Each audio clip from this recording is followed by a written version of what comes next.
will be taking the stand after they take a break. They're just breaking for lunch and some housekeeping items as we speak. All right.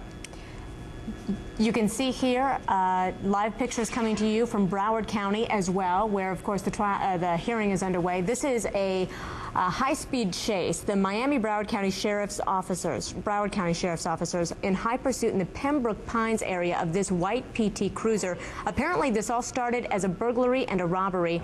This person has been driving so erratically, and there they go, going head-on into other cars, and it looks like he's going to try to make a run for it. Wally Zines on the phone with us now. Wally, what's going to happen from this point on? He just hit a car. As we can see, he just hit a car. They're bailing out right now. They're starting to run. There's a chase going on. All three have bailed out of the car. They'll probably take different directions. As you can see, the aviation unit has them on camera. And right now, at this point, the aviation unit will be directing the units on the ground where to go and what position they're taking. They will probably also call in the K-9 unit to assist them with this apprehension. Wally, when you've got them running around in a residential area, there is always the fear that perhaps they would try to get into a home, isn't there? Absolutely. The potential for a hostage takeover is always there. You know, it depends where they're going. As we can see, this guy here, he's running a little tired. His adrenaline is up. He's reaching in his pocket, as you can see, his right-hand pocket for something. Either he's going to throw something away or he might have a weapon. He's lost. It looks like he's on a cell phone. What's a cell phone there, Wally? Pardon me? It looks like he's gotten on a cell phone. He's giving somebody a call.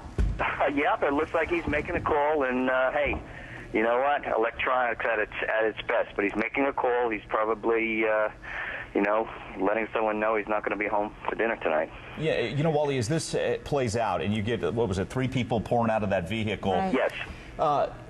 As far as the chase goes, you want to maintain a distance, you want to stay safe, you want it to let it play itself out. But in this situation, now it's really getting good. It looks like they've caught him. You got to really get after these people, don't you?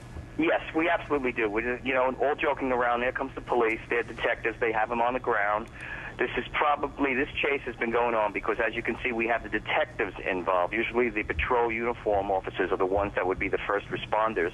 This has been going on for some time, so they've caught one, which is probably one of the best things that could happen right now, because if the other two get into the wind, they'll have him to get information on the other two that are wanted in this investigation for this burglary robbery. As you can see, the authorities there keeping people back. Make sure everyone steers clear. This is the driver of the vehicle. Again, right. This was a chase that started as a burglary robbery, and then when it really, as Christy, you'd mentioned, a high-speed chase, and there was the finish right there as that gray silver car was T-boned by the PT Cruiser. Then out go the 3 suspects. We kept an eye via the helicopter, and we don't have an update on the other 2, but I'm sure as this played out, you had enough people, police officers, to follow everybody, don't you? Right.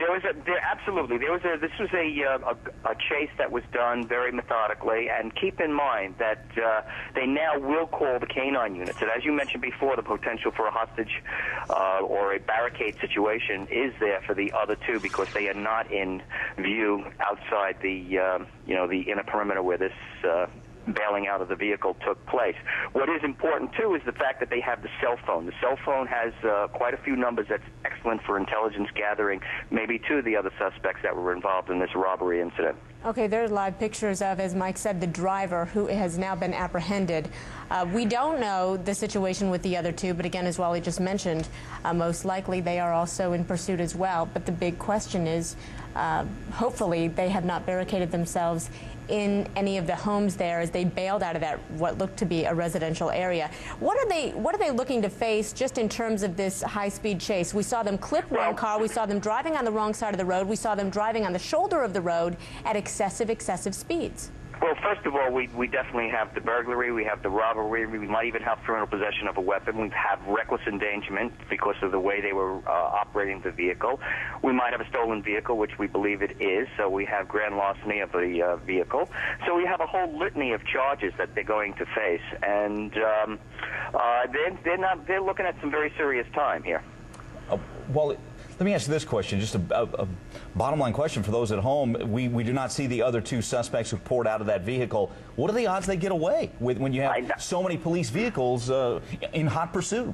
I don't think that they are going to get away as one might think. I think they might have barricaded or took hiding in one of the residents. As you can see, this is a residential area, and there are quite a few different homes that are fairly close together. So the opportunity for them to get in there and and hide is there. The other point, and this is a point that works fairly well in areas like this, is if they'll get the canine units in there, and besides the canines, they have a bloodhound. They will make a scent package. A scent package is basically they'll take something from the car. I think they have someone that they might. Yeah, it looks like they're walking around. The police are walking around with guns drawn. We might add. Right, and absolutely should. Safety is paramount, and they are doing exactly what we're saying here, the fact that there could be a barricade or hostage or hiding within that house area.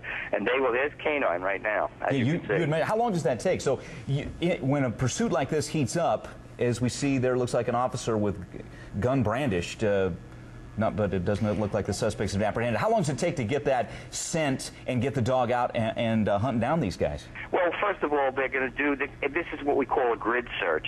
They're going to take an area, they're going to meticulously cover every inch of that ground through a grid, and they're going to communicate with each other via their walkie-talkies so no one is in the line of fire or in the area. They definitely have the area contained, and they definitely have a good read on where they might be. So they're going to bring in all their all the toys, the bells and whistles, and believe me, the bloodhounds are probably the most fascinating animals to watch when they pick up a scent package. Wally, we're wondering right now, looks like they might have somebody else in custody here. It looks like they're all surrounded by somebody. It looks like they do. The uniform cop is putting on some cuffs on somebody. They have one and one to go. Yeah, one still at large, we're told. And I'm sure within a short period of time, with the professional work that they're doing, they will have the other person apprehended. Wally, we want to update people